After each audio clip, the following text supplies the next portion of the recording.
working with the roses, I began to understand that there was something deeper that was being shown me. And the rose opens with 5 sepals around her bud, but she doesn't open them consecutively. She opens them in the way that you would draw a 5-pointed star. So rather than put a PowerPoint on, I just thought I'd bring this to show you.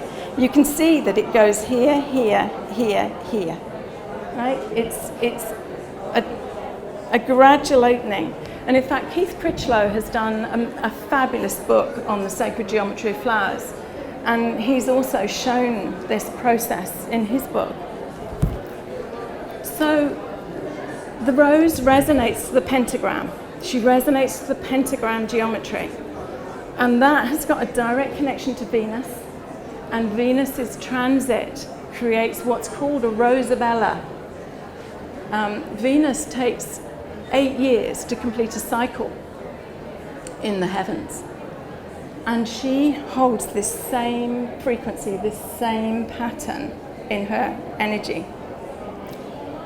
And what is so interesting about the pentagram is the fact that the distance from the point on the points of the pentagram has a particular ratio to it.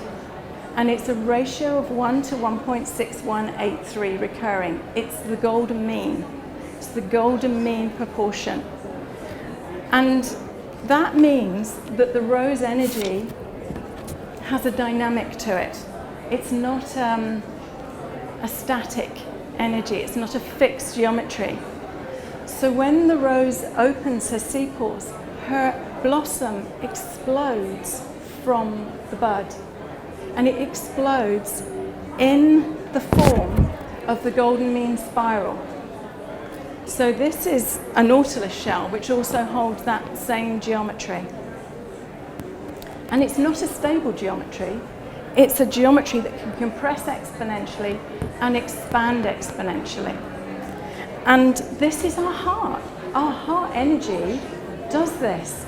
It can expand. You know, when we feel love, we feel the energy field expand in our hearts.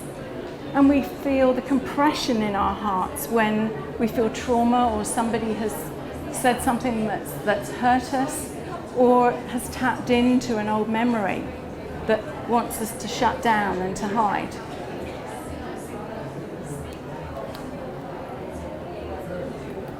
But the rose has a message for us, and she has a message for us in this time. Because the more open we are in our heart matrix, the more the heart magnetics are able to work.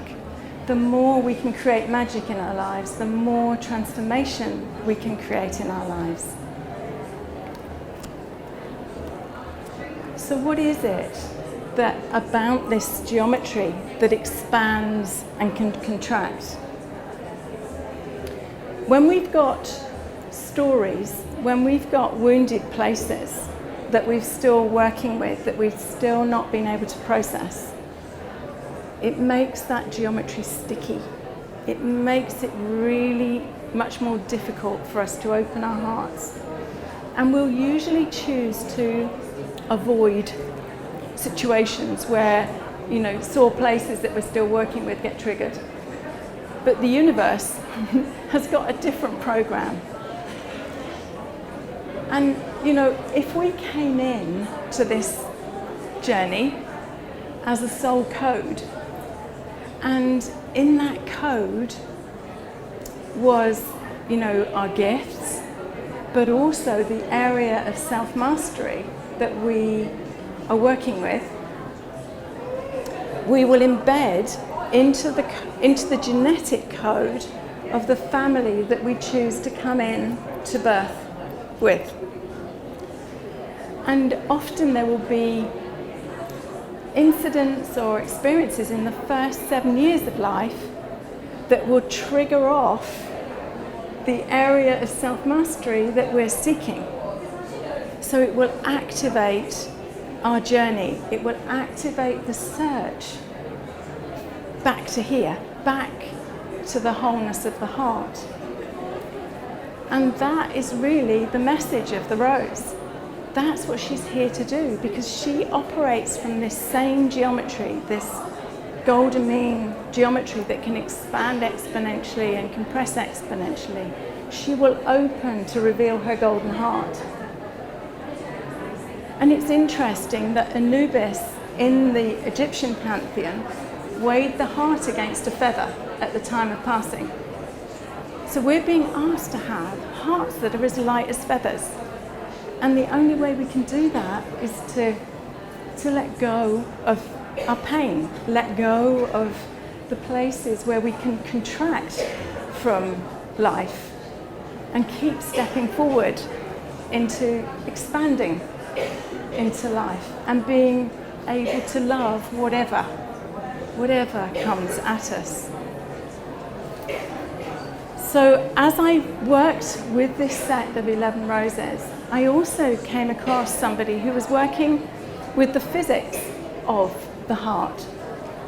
And he had recognized that the heart in love resonates to this same geometry of 1 to 1.61803 recurring. So there is something here about the rose that absolutely calls us.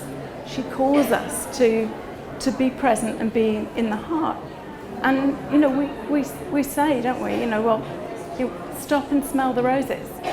To take that one moment in our day when we can make a pause point or we can consider something, so we don't react, we respond to what presents in our day. This is the story. This is what the rose asks us